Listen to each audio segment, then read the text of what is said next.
Handa na ba you? Handa na mi. Ano? Handa na mi? Handa na mi. BBM or Pacman? Epal o bida-bida na miyembro ng gabinete? Kung may susuportahan o i-endorso man si Pangulong Duterte sa pagkapangulo, anong letra kaya ang meron sa kanyang pangalan? Oh. Cellphone. Face mask. Alcohol. May one and only. Ang aking mga kaibigan ngayon, mga millennial. Maraming mga nega gusto ko ipa-deport sa ibang planeta. Day after day, I must face a world of strangers. Ang bandila ng Pilipinas sabay-sabay taas. It will take a strong man. Alright!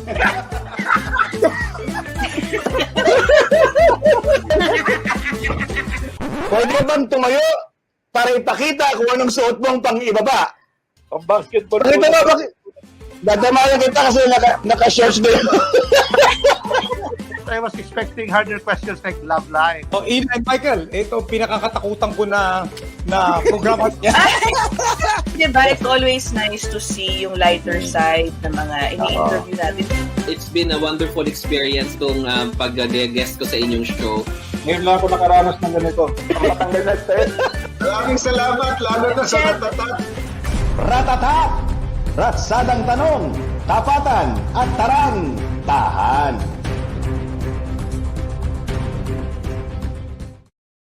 Magandang umaga! It's January 5, 2022. Oras na naman para makapagkwentuhan at kulitan kasama mga taong nasa sentro ng balita ngayon.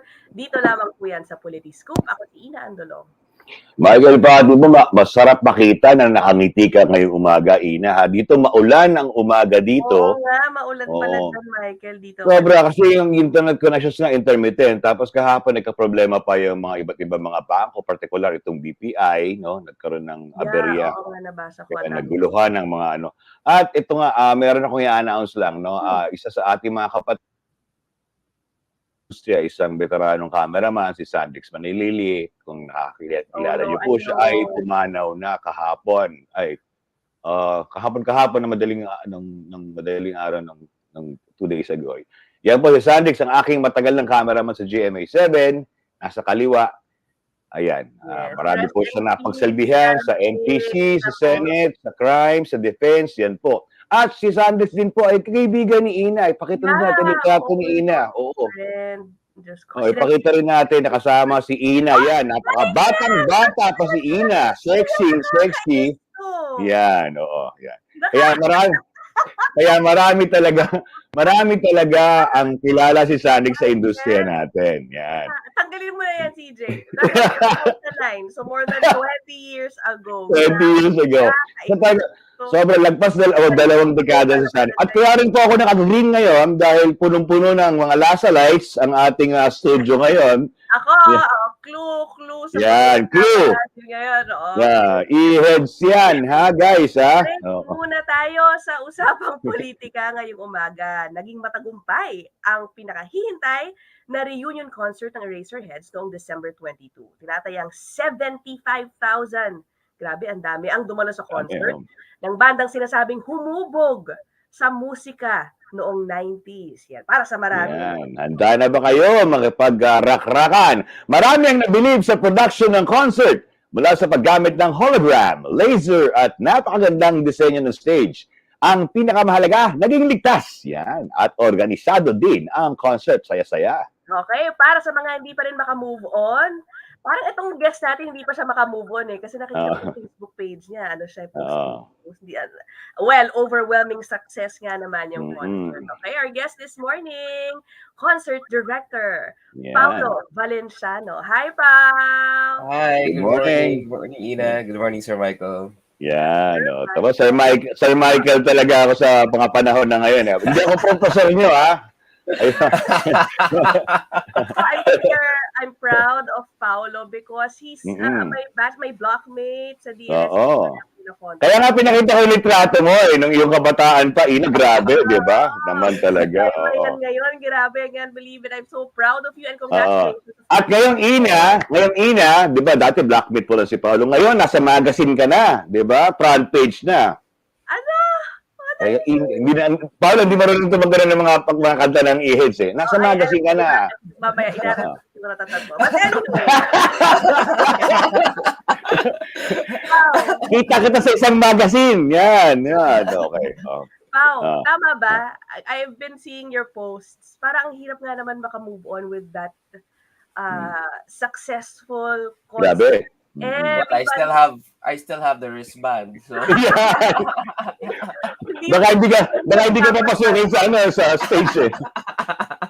How was it now directing that concert which, thousands.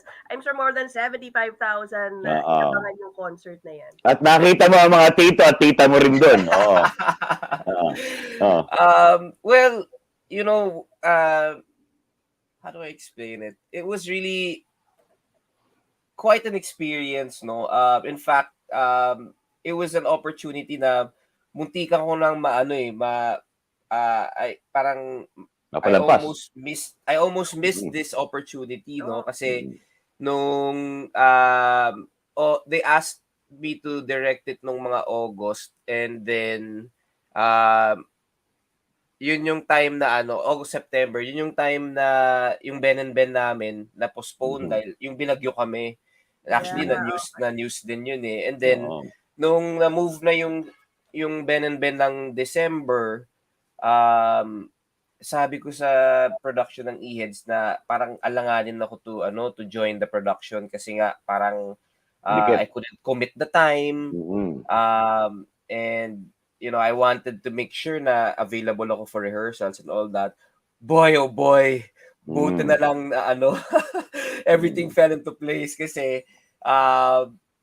the producers saw the venue for Ben and Ben, and I think it was also mga ibang events were happening there, like yung Head in the Clouds, yung Aleso. And I guess they decided to have it there. Parang eventually they decided to do it in the same venue, which is good for me kasi meaning kailangan nila mag-adjust dun sa slot ng Ben and Ben. So, because they moved it to that venue and now they had to adjust the time. Now I had time to, diba, to be a part. I could do it na, diba? Yeah, so, hitting two birds with one stone. My gosh, thank God that whole thing happened the way it did. Kasi I talked to my team now about this, and parang I keep telling them, imagine kung tinanggihan natin to, kung hindi natin inaccept tong project na to. Imagine the missed opportunity. And it's my goodness, it was from day one, just entering the meeting, tas nakita ko yung apat na magkasama. And the last time I saw the four of them together was in 2008. I think it was 2008. The first one, not the last set, no. The first one when Ellie got sick. That was the last time I saw all of them together. So seeing them again sa meeting pa lang, parang hindi ako makabigay ng inputs or anything like that. Every time they would ask me questions, talagang pinapawisan ako, ginajabar na ako, kinakabahan talaga ako. Parang, oh my God, I can't believe this is happening. And surprisingly, I thought kasi na sobrang sobrang difficult nilang katrabaho. Akala ko sobrang diva nila, sobrang rockstar nila. But surprisingly, hindi ganun yung naging experience ko with them. How are they? Why? What do you mean? Were they letting you talaga take the lead? They didn't have much demand?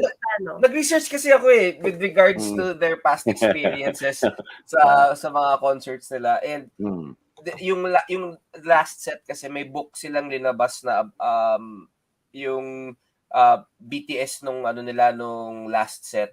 And they explained everything there. In-explain nila yung stage design, yung sequence, yung rehearsals. So inaral ko yun para I more or less understand kung ano yung mindset nila, kung ano yung workflow nila.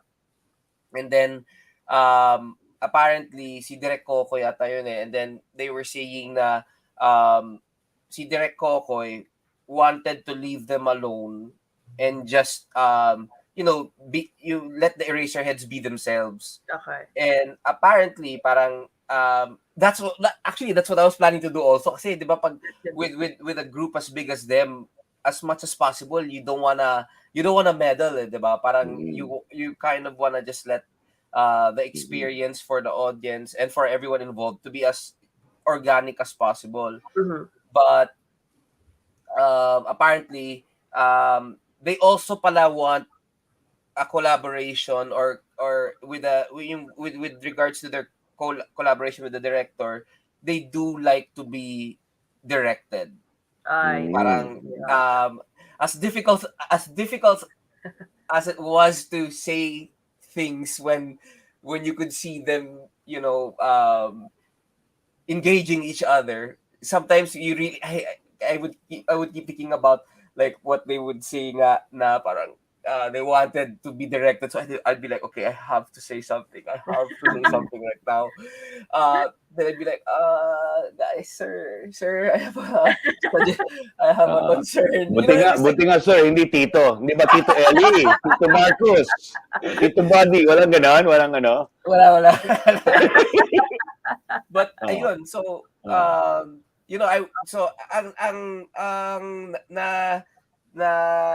parang nahanap kong workflow with yung na discover ko na workflow with them with there was a lot of trial and error in the first few meetings, but so what I would do was I would do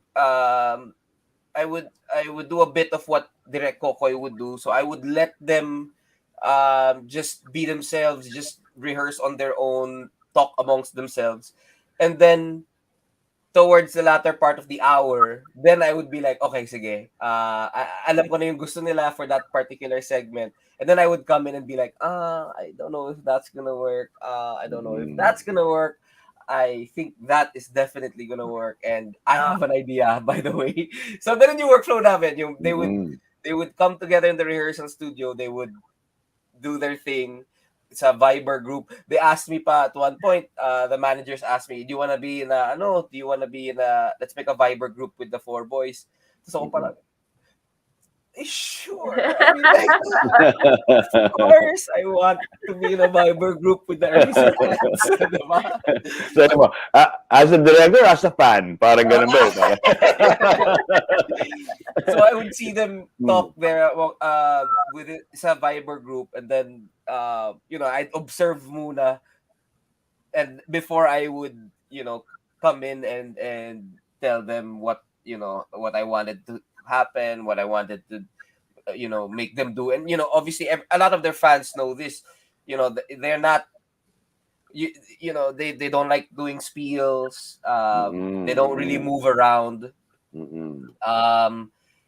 So it's a bit of a challenge to find a way to kind of get them to engage the crowd. So even si Ellie, it was only at the very last parang the last moment the last moment before he loosened up. But even before we went on stage, I was like, bro, I know you don't want to spiel, but I need a spiel in this segment, please. Just say whatever you want.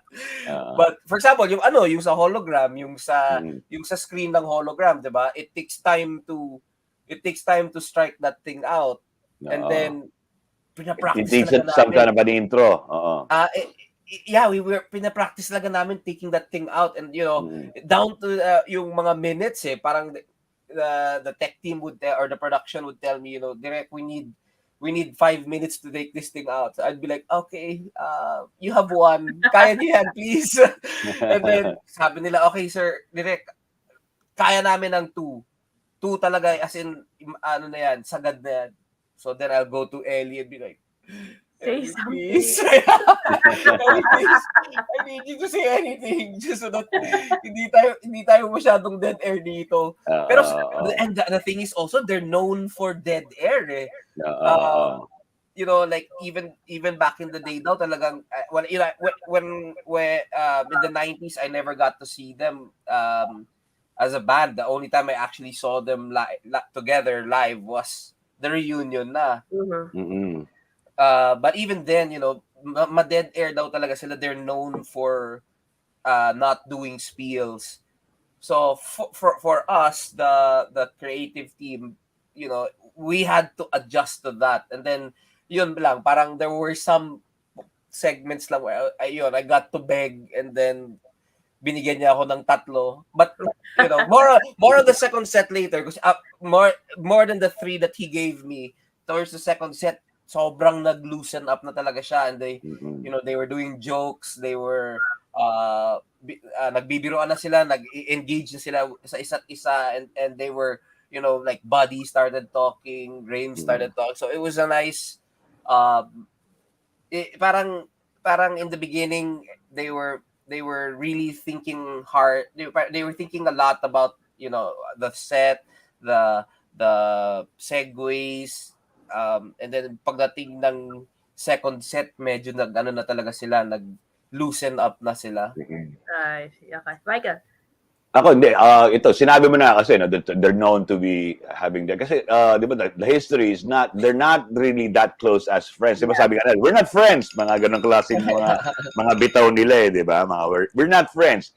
Pero ito, speaking of the high-tech stage, di ba? O sige, ito paliwanag mo kasi syempre, where's the information age already? And syempre, dapat hindi tayo nagkakamali sa mga bata na nanonood. Ano ba? Bakit ba ito? Napakalakit, napakaganda ng stage mo, Direk, no? Pero baliktad ng letter E. Bakit baliktad ng letter E? Pakita mo nga si Jay. Bakit? Ipaliwanag mo sa amin. I know the explanation to this, but you know, please explain to us, bakit baliktad ng letter E, Direk? Di ba? Ano ba? Nagkamali ba tayo sa pag-post niyan? And also the story behind that. Yeah. E. Yeah. So, okay, who came up with this idea? The stage me. Okay, so parang well, obviously for those who don't know, and if you don't know, shame on you, no. But,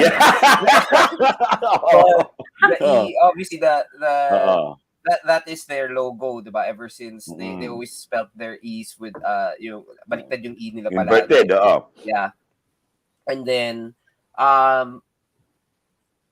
when they announced, kasi, I don't know if anyone remembers. Oh no, well, the fans obviously remember this. When they all posted that E, all 4 of them, they posted the logo, diba? Yung parang E na may, it was just one logo that they posted. Do you remember that? And it was all over the news. Parang, all four Eraserheads posted this E without any context. So everybody was already parang at that time speculating may reunion ba, may bagong kanta ba, may album ba. Basta the internet exploded, right? And when they made that announcement, I was talking to some of the guys in my team and I was like, oh my God, that's it. Like that's our, because everyone is talking about this E, the familiarity with this E, yung pagka-icon nito sa yung the significance of this logo to the band. That is our set right there. We have at the time, you know, we were discussing, we build a giant E as the backdrop, or we build an E na stage yung platform. But obviously the platform, when we were discussing that, wala naman makakita nun except for the drone. It would have been a beautiful drone shot. But sabi ko, mag-ina lang tayo na malaki, and then everything else, you know, put LEDs on the side, LED on the behind it. But let's build a giant E. Let's just make it all LEDs, and then let's make it a see-through LED para pwede natin lagyan ng ilaw sa likod. And then towards the latter part of the year na, sabi ko, if we have that E, can we parang Kanye, can we make the E, change angles and make it look like it's flying? And then well, I guess medyo over budget ako ng slight with that Kasi nag-iiba talaga eh. The producers understood I mean they na-justify ko naman sa producers kasi sabi ko when we were trying to fight for that stage design, sabi ko madam, yung ticket natin medyo pricey din. Medyo pricey siya. Medyo may kamahalan siya ng slight, di ba? So sabi ko, dapat when they come to this show, makita nila, di ba? They'll see. They'll see the production. Di ba? Parang they won't feel like we na nagtipid tayo kasi syempre if this is going to be the experience that you guys want it to be, and I also told the production na whatever you've done in the past, this should be the best thing that you've ever done now. Kasi lahat I was putting pressure lang on the team. Sabi ko, guys, lahat ng friends natin, lahat ng titas natin, even our parents are yatat kayo. Scrutinizing this event. And then, Paolo, ito, speaking of pagtitipid, syempre nakipagsalita ka na sa producer mo. Hindi ka nga nagtipid eh. Nag-hologram ka, nag-laser ka, tapos nag-fireworks ka pa sa huli. Ano ba yun? Parang naman, ang gastos mo, Paolo! Mako-confirm mo ba na sige. article na $5 million. $150 million to launch that entire... Sige, justify mo. I won't. I don't know if I can share a lot of those things, no, but... I mean, it's easy. Anyone naman. Ito nakita ko na I've seen naman people do the calculations of the venue with the ticket sales and all of that. So, syempre, we had to give them. I felt that the audience deserved that, and the boys deserved that also. I think with everything that they've, with how much they've created, like an impact, the impact that they've done. To OPM, to the country. I felt like if this was gonna be the last one, it should go out with a bang. With the bang talaga. Meron ba silang bilin? Did they give you, let's say, as a start of your meetings, did they give you like a vision? This is our only request. We want the concert to have this kind of feel. Yeah, in specifics. Ganun. Ayaw nila ng literal. Any kind of literal interpretation of the songs. So, for example, Overdrive. Kotse. Gano'n. Huling El Bimbo, mga nagagano na sumasaya. Literal yung El Bimbo sa dulo, literal. Yun nga yung nakipansin ko lang. But, and then, yun lang. Actually, yun lang yung bilin sa akin. Wag daw ayaw nila ng literal. And then, so syempre, when they told me na Caterpillar yung first set, it was so easy na it was so, even if things weren't literal, kasi the images, diba, dun sa, yung images dun sa album na yun, medyo may mga, yung iba nga, medyo cryptic yung design. You try to understand what the, what you call this, what the meaning is, diba, behind some of kaya kung hindi mo mapaliwanag, ginagawa mo, Paolo, psychedelic na lang, parang gano'n. Bahala kayo mag-interpret, psychedelic yung mga sa background. Actually, so what we did was, we studied the Caterpillar sleeve, and then yung each song kasi had a particular animal. And then, sabi ko, corny naman kung puro animals tayo all throughout the show. So, hinanapan na lang namin ng element from the animal or the logo mismo na pwede namin gamitin as a backdrop. So, for example, yung umpisa, yung Super Proxy was a snake, and then Back to Me, I think Back to Me was the chameleon. So, sabi ko, parang corny naman kung may chameleon ba yun? Yeah, parang chameleon or So sabi ko, corny naman kung may snake tayo. Ang ganda na nung snake sa umpisa, tapos back to me, biglang magka-chameleon ako, and then naging templated siya. So what we did was, for example, for the snake, literal na black and white na animated snake, because we also needed a lot of blacks on the screen kasi pagdating ng hologram, kailangan, hindi siya pwede, I didn't want naman na ang bright nung opening natin tapos biglang didilim for the hologram. So ginawa namin was black and white yung visuals, and then gradually it was getting darker and darker leading to the hologram, para paglabas ng hologram hindi siya nakakabigla sa audience na biglang dumilim. And then pagdating naman ng second song, sabi ko corny naman kung may lizard lang tayo na gumagalaw dyan or something. So ginawa ko is I got na lang a close-up of lizard skin. Mm-hmm. Yun yung ginawa kong backdrop, lizard, parang lizard skin siya.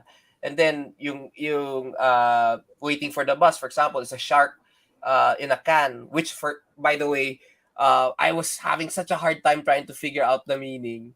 And then si Joey Navera is the guy who actually designed the artwork for Caterpillar. And then at one point, he said na some of these images parang a lot of them had meaning, but there were some na parang wala na daw siya maisip, so yun na lang daw ginawa niya. Sabi ko, bro, sana pala I met with you earlier, kasi I was nagbe-beer na ako, ano na, trying to figure out. I was drinking na by myself, looking at this thing, trying to figure out what it meant. But yun, so parang so for example sa Torpedo, there was there's a torpedo talaga, tapos may parang ibon doon or something na, so sabi ko, okay, wag na tayo mag-ibon dito or whatever that creature was. So hard nga to figure out what that creature was. So sabi ko, okay, ito pwede tayo mag-fire kasi may torpedo naman dun sa logo ng torpedo. So it was not everything was what you call this literal interpretations. And we didn't want it to be a templated show then. And then at the same time, the challenge for us was, since yung Caterpillar ginawa nila ng buo, syempre madaming B-sides yun that a lot of people wouldn't be familiar with. So the challenge talaga was, we have to make it visually stimulating para kahit hindi nila alam yung kanta, at least yung tinitignan nila is pa rin, parang compelling enough to engage or to keep the audience engaged. So doon kami naglabas ng, kaya may hologram, may lasers doon. We had a lot of the stage effects happening doon sa first set. Kasi nga we were aware na a lot of the casual fans would not be familiar with a lot of those songs. Well, speaking of the casual fans, yung tanong ni Ina kanina, no, yung mga inputs na yan, yung mga desisyon ng EHeads, I'd like to ask, no, yung audience mo and all, yung demography ng lahat na nagpunta doon, ano yung desisyon na included si Francis M, si Airpat, yan, mga ganyan, meron pang mga quartet, mga ganon. Yung mga ganyan klaseng desisyon to include them, aside from being the high-tech na holograms si Francis M, nakita natin na kumakanta at sumasayaw. Kaninong input ito? Yung desisyon na to share the stage, with the EHeads, the boys. Paano nangyari at anong meaning nito sa kanila ba? Okay, so I actually read a review or I listened to a review of the show and recently, no, and one of the reviewers was parang hindi siya nag-enjoy, no, but he was just questioning yung reason kung bakit ganun yung ginawa nila sa first set na Caterpillar, na syempre they were saying na a lot of fans just wanted more of the hits. And to that, parang I feel, and then at the same time in that review, sabi nila one of the best things of the show was seeing them being so comfortable with each other on stage towards the latter part. Yung, di ba, nagva-vlog na si Rames, nagyakapan pa sila ng parang nag-semi-bromance. Semi talaga eh, no? Hindi full eh. Semi lang, okay na yung semi. Sige, go.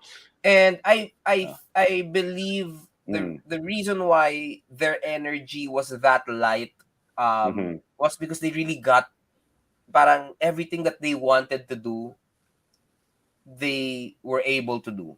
You know what I mean? Parang everything it felt like things that they wanted to do back in the day, ever since before they broke up.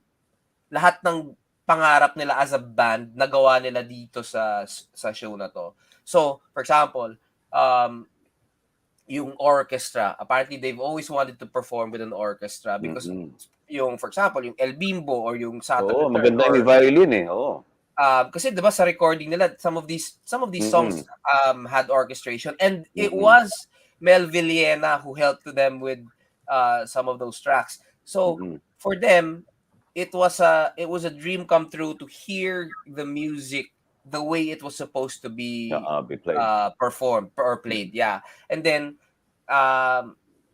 some people also questioned the participation of the other musicians, si Mikey of Ciudad, si Jazz of Itchy Worms, and si Audrey of General Luna. But again, I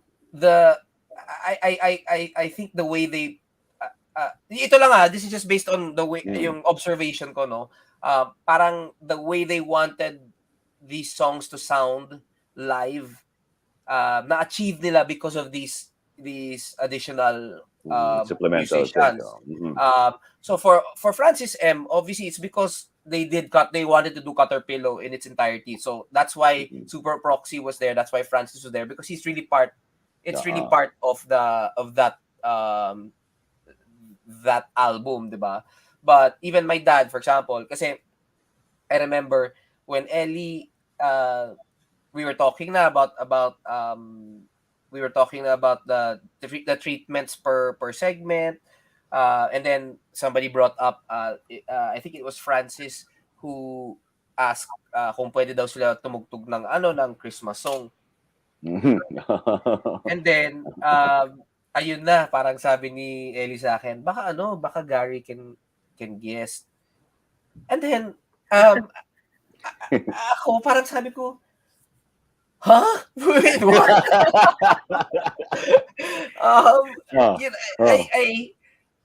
Of course, I love working with my dad, no? But okay, bumawi bigla, no?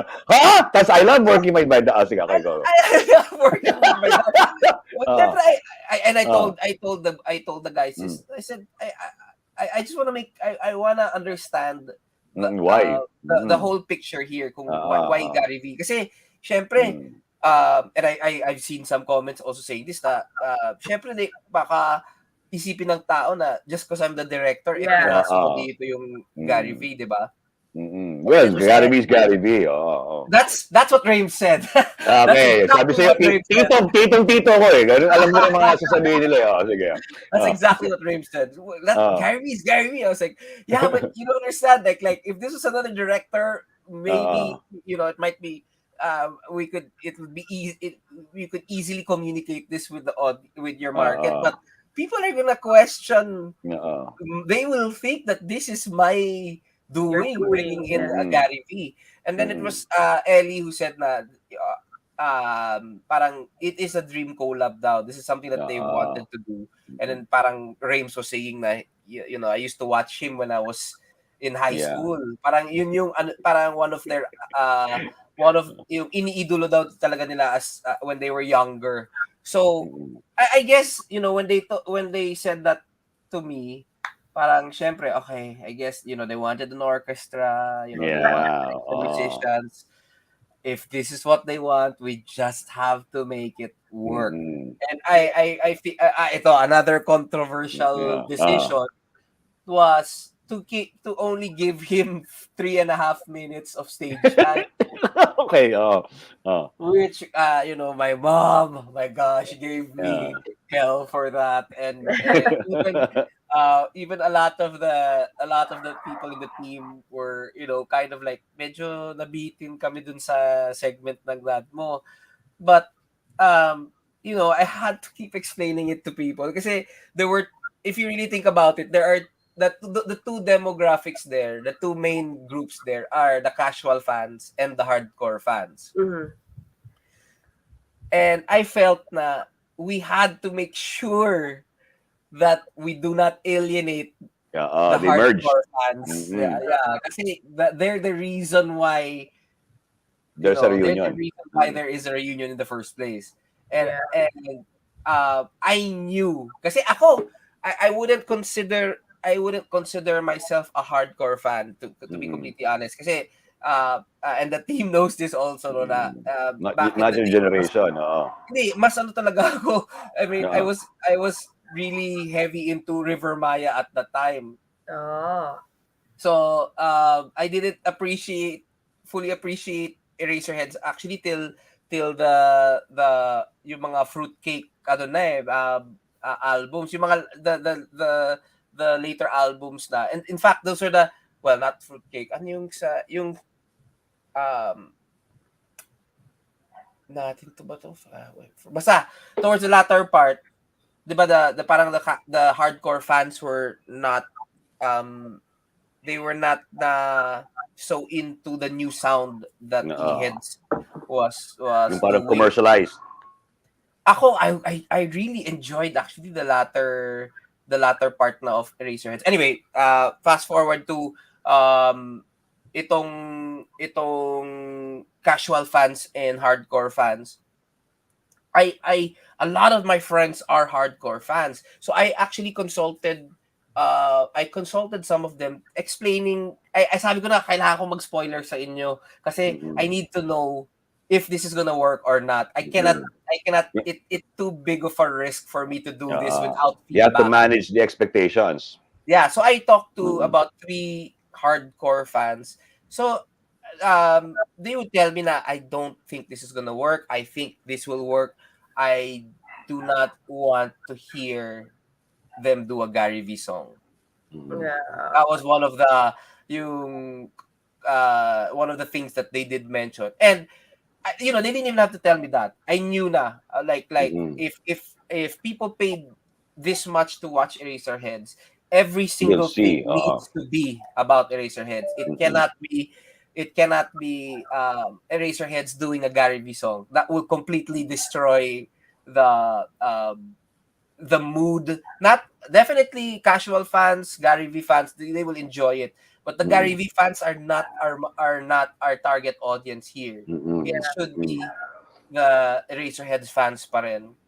So, Pao, just to be clear, you set the limit sa airtime ng dad mo. Right? Yeah. Sabi nga niya, yung mommy nga daw niya, to the detriment of his mom. The way I justified it naman to my dad's team also is I told them I have to protect him. I also told the boys that because the boys wanted to do a Gary V song also, but I told them I'm so sorry, but he's my dad. Di ba pumasok man lang na isama mo na rin si Martin Rivera? Walang ganon. Actually, the fan, yun yung mga complaints ng fans when they announced na Gary V. Meron talaga? Okay. When they announced na Gary V was the best, yung response ng mga hardcore fans, isama mo na si Martin Rivera, sama mo na si Regine. Sila Ogel kasi mga ganyan. Sabi ko sa boys, sabi ko na if we do a Gary V song, I guarantee it, a lot of people are gonna get upset. But I also told them na one thing na I think will appeal to the Eraserheads fans, or will at least appreciate man lang ng Eraserheads fans, is the fact that you have percussions on this song, Christmas Party, and Gary V is a percussionist. So, yun yung pinush ko. Sabi ko, make him play percussion. They will appreciate that kasi now you're featuring him as a guest musician rather than the artist, the Gary V. Yeah.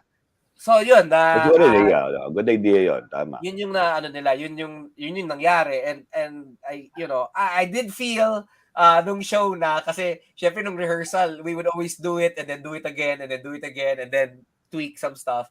Pero nung actual show na, I will admit that when he finished, I was like, okay, medyo bitin nga yun. Maybe they should have done another Eraserhead song. Maybe. But you know, I told na lang the team and myself, I kept telling myself, but it was a good moment. Yeah. Everyone is happy. Tama. Let's Okay na just- bitin. Kasi sanay na mga EHeads sa mga bitin-bitin na yan. Kasi talagang gusto nga nila nabibitin. This one we need to ask also. Before the EHeads concert, you were involved in the Ben and Ben concert, which had some issues about complaints from the audience, yung mga nag-attend. Was this something you were worried about? Obviously, I'm sure, coming into this bigger concert, the reunion concert. And thankfully, unfortunately, walang nangyaring gano'n, no? So, was this a specific instruction also na dito pwede maulit dahil kakatapos lang itong concert na to, nakakahiya na if you don't fix the organization, you have queuing issues, mga ganyan. How did you manage that? Yung Ben and Ben,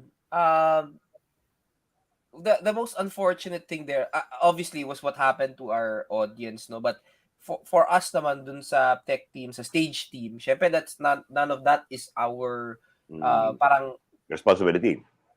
I wouldn't say responsibility, but you know, we have no control over that. We don't know what's going on there. Kasi syempre kami, we're focusing on the stage, the show mismo. And the sad thing was, yung from the start of the show till the end of the show, the fireworks din kami doon and all. Ang ganda nung vibe namin dun sa my stage. We had no idea what was going on behind us because there was also no internet. Dun sa Eraserheads, naging problem din yung internet, no? So from the beginning of the show all the way till the end, nag-iiyakan pa kami. We were all hugging and being emotional kasi syempre this was a show that we've been trying to do since September. And it was only after the show nung nag-internet na kami na na-realize namin na sobrang nahirapan pala talaga yung audience getting in, and we found out that people were walking out, people were just upset, no?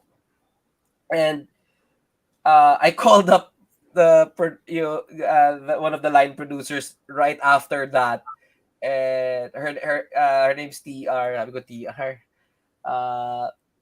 meron kaming konting learnings, no, from Ben and Ben. Na, you know, I think we need to meet about this. But thankfully, I mean the producers right after that happened, nag-emergency meeting na sila. They already told me that okay, we have to open doors earlier. And then they added portalets, they added entry points, and it really was a learning experience in terms of like yung logistics and the just yung overall experience ng audience, the user or the audience journey, no. Talagang they learned, we learned a lot from that experience. And you know, I have to you know, a lot of people were upset at Ovation, but I have to give it to them also. You know, we're coming from a pandemic na syempre nangangapa. Excited. Excited din mga tao. I mean, I don't want to say na nangangapa si Ovation, no, but I don't think lang that they expected na ganong kagigil yung audience ni Ben and Ben. Kasi ang naging problem, imagine ito pa ha, makikita mo rin yung age difference ng Ben and Ben sa Eraserheads eh. Yung Eraserheads kasi na audience, nagdatingan yan mga 12 o'clock. So syempre, they arrive at 12 o'clock, they line up, and then we open the doors at 2. But even if we opened the doors at 4, they would have been waiting for about 3 to 4 hours before they got in. Paano hindi ba factor din that the audience of Ben and the audience of EHeads, syempre iba yung demographic niyan, 'di ba? Yung audience ng Ben mga millennial, itong EHeads, syempre mga tito-titas na. No, yun na nga. So Oo. the titos and titas arrived at mga 12 o'clock onwards. And then actually from 12 to 4 o'clock nga yung crowd, yung size ng crowd hindi lumaki or 12 to 5 o'clock. It only started as in nagdatingan talaga yung mga tao 6, 7, 8 p.m. Oo, mga titos-titas talaga yan. Oo, syempre. Ben, I arrived at the venue at 8 p.m. May nakapila na eh. Nakapila na. Yan, I don't think we were ready for that kind of an audience na they would be if I knew for example na 8 o'clock magdadatingan na yung audience, edi obviously I would have tried to push for an earlier opening of the gates. Kasi imagine they were there from 8 a.m. to 4 p.m. before we even opened the doors, and then nag-start yung show ng 8:30. So by the time na nag-start yung show, syempre yung mga tao, I guess the people were already pagod na sila. But yes, definitely the producers, kami, we all learned stuff. And in fact, another thing that I saw people talking about was the intermission. May mga balon-balon pa kayong pinapalipad. Syempre, mga condenser yun eh. Si Ben and Ben, we had a 10-minute intermission. Yung sa 10 minutes na yon, parang 5 minutes lang yung may timer. Yung sa 5 minutes leading to the timer, medyo na yung tao, medyo agit na. And I guess kasi nga they were waiting for that long, no. So ginawa ko yung Eraserheads, humingi sila ng 30 minits na intermission. Oh my God, sobrang haba nito. Ginawa ko, naglagay ako ng 30-minute na timer. The whole may timer talaga. Kasi mga kami tito yan eh. Masunurin ng mga tito. Ay, may timer pa. Sige, hintay ako ng konti ha. Parang ganyan. Saka Michael, naglagay ako ng prompts na sabihin natin, mag-CR kayo, kumain kayo. May balo kayo, magpatapon-tapon kayo dyan. Mag-smile kayo kasi tututukan kayo ng camera. Alam mo yung mga tito, gusto mo sa makita yan eh. Parang gano'n, di ba?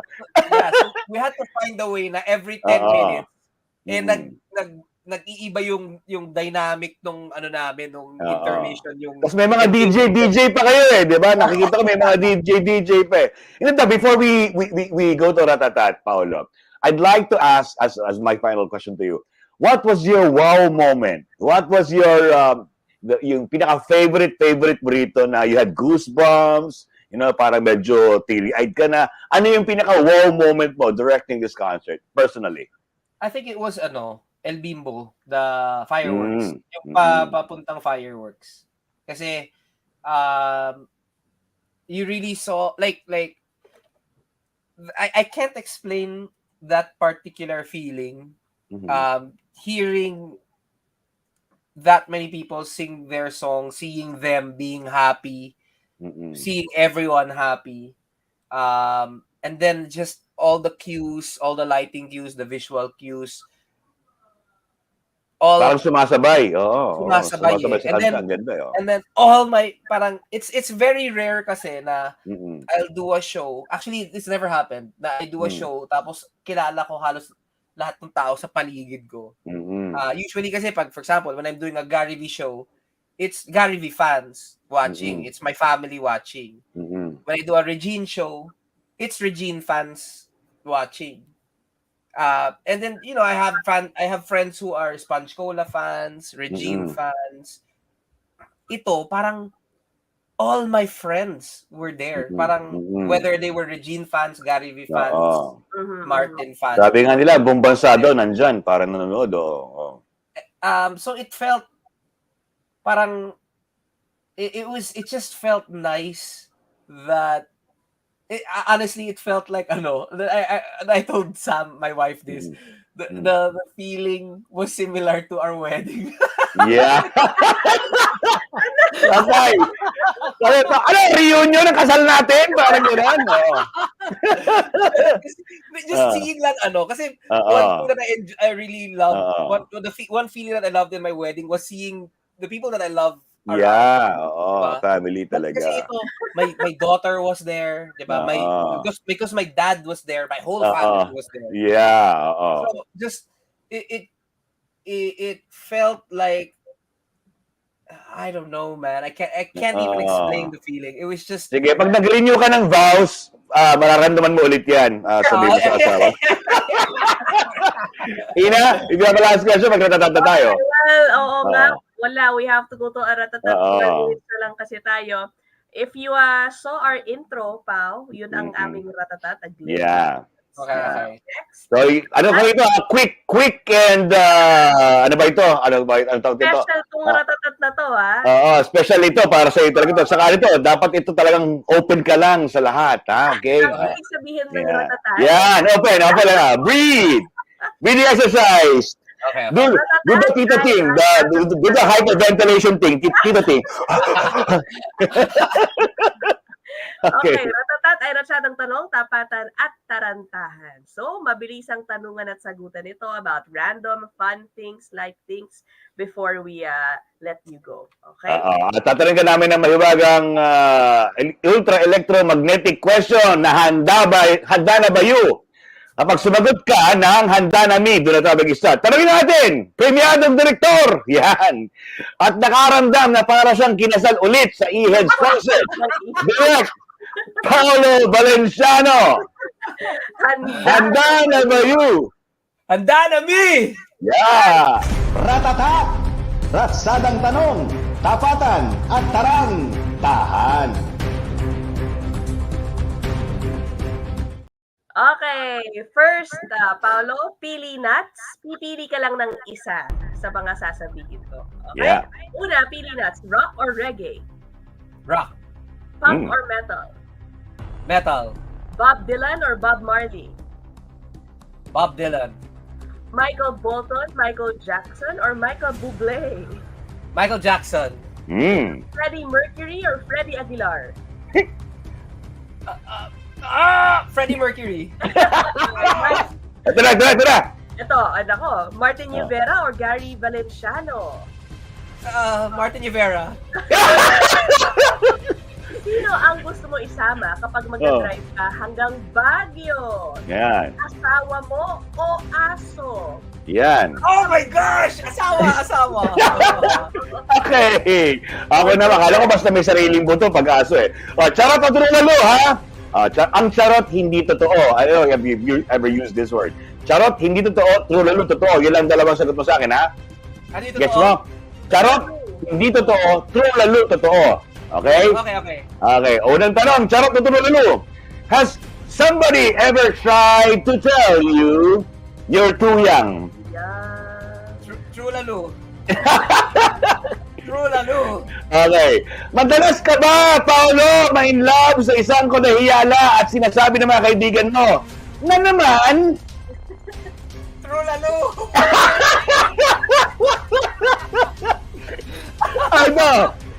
Naalala mo pa ba nung kayo pang dalawa ng syota mo, ha? At pero hindi inakala na sisikat ka. Yeah. True lalo. Yeah. Okay. Ito. Nasabihan ka na ba ng nanay ng nililigawan mo na wala kang silbi sa buhay o ng kapitbahay na hindi ka raw nagsusuklay? Pero sinabi sa kanya, sa syota mo, na ang pag-ibig mo ay tunay. True lalo. Ang revelation ito, Ina. Okay. Huling LD mo na ba talaga ang dinirect mo na concert ng EHeads o ito ay maling akala? Wait. True lalo. True lalo. Okay, ha? Talaga, okay. Pasensya na. Pero, pinanganak ka ba na torpe? True lalo. True lalo pa rin! Okay, do you get by with a smile and it's time to kiss those tears goodbye? True lalo. True lalo pa rin, ha? In the same song, ha? Answer by way of singing the chorus, Paolo, okay? Let me hear you sing it.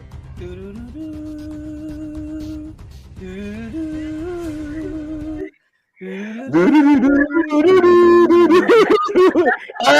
that's Paolo Valenciano for you guys. Thank you! Ratata! Ratsadang tanong, tapatan at tarang, tahan. Dugong Valenciano ito, oo. Pero pinili si Martin Ibere. Thank you so much, Paolo Valenciano. Isang one of the most in-demand concert directors. Yeah, and funny, happy to be one of your directors. Pag nag-concert na ako sa YouTube, i-direct mo ako, Paolo, ha? Thank you so much. Message mo sa fans, sa mga ka-upcoming. Bigyan mo kami ng cryptic message dyan. Baka may susunod pang El Bimbo. Okay. Oh, well, I'm doing another couple of shows. I'm doing Christian Bautista, Samsung Theater. That's on Jan 28. I'm doing my dad's concerts. Valentine's. That's at. May bayad ka dyan, ha? May bayad ka dyan. Yes, sir. Okay, Gary V. With Yen Constantino. And I'm doing Regine's solo concert. That is also at Samsung after Valentine's naman yun. Yan. Mga revenge concerts yan, ha? Mga concert goers, ha? Punta na kayo kay Paolo Valenciano, director. Thank you, Tol. Salamat na marami. So much. Sana hindi na ito huling El Bimbo mo sa amin, ha? Okay? Bye. Approve. Thank you. Alright. 1 year niyang susuotin yan. Maligo ka na! Okay. Thank you. Thank you, Paolo Valenciano. Yeah. Okay, CJ, maraming salamat, Pao. Okay, go. Nako, parang ang bilis nung isang oras, but anyway. Grabe, nabuhay yung mga, hindi lang EHeads fans, mga concert fans, no? Ito palang go-to guy natin, si Paolo, sa mga concert na ito, Di ba? Pero hindi naghuhubad, hindi naliligo, delikado yan, ha? Siguro, hindi. Pag naliligo, hindi siya nagsasama nakataas yung kamay kasi merong band, Parang... Paid na yung Na-paid, Ang ating kuda for the day is... Ang biyaya, agaran ka, panlilibutan kapag bukas ang puso at palad mo sa kapwa. Lilipad naman yan kapag papalayo kung sa swerte at pananamantala ka lang, umaasa mula sa pagod ng iba. Yan. So, trabaho ka. Of the day, this Thursday morning, we will see you again tomorrow. Tama, di ba, Michael? Yeah, tomorrow. Until then, ako po si Ina Andolong. Michael Fajatin, bye! Stay safe, guys! Handa na ba you? Handa na mi. Ano? Handa na mi? Handa na mi. BBM or Pacman? Epal o bida-bida na miyembro ng gabinete. Kung may susuportahan o i-endorso man si Pangulong Duterte sa pagkapangulo, anong letra kaya ang meron sa kanyang pangalan? Cellphone. Face mask. Alcohol. May one and only. Yan! Ang aking mga kaibigan ngayon, mga millennial. Maraming mga nega, gusto ko ipa-deport sa ibang planeta. Day after day, I must face a world of strangers. Ang bandila ng Pilipinas sabay-sabay taas. It will take a strong man. Alright!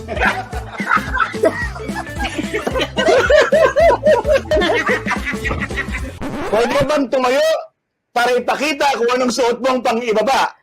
Ang basketball. Pakita mo, dadamayan kita kasi naka-shorts na yun. I was expecting harder questions like love life. Ina and Michael, ito pinakakatakutan ko na programa niya. Diba, it's always nice to see yung lighter side ng mga ini-interview natin. It's been a wonderful experience tong pag-guest ko sa inyong show. Ngayon lang ako nakaranas ng ganito. Matanggal na stress. Maraming salamat, lalo na sa Ratata. Ratata! Ratsadang tanong, tapatan at tarang, tahan.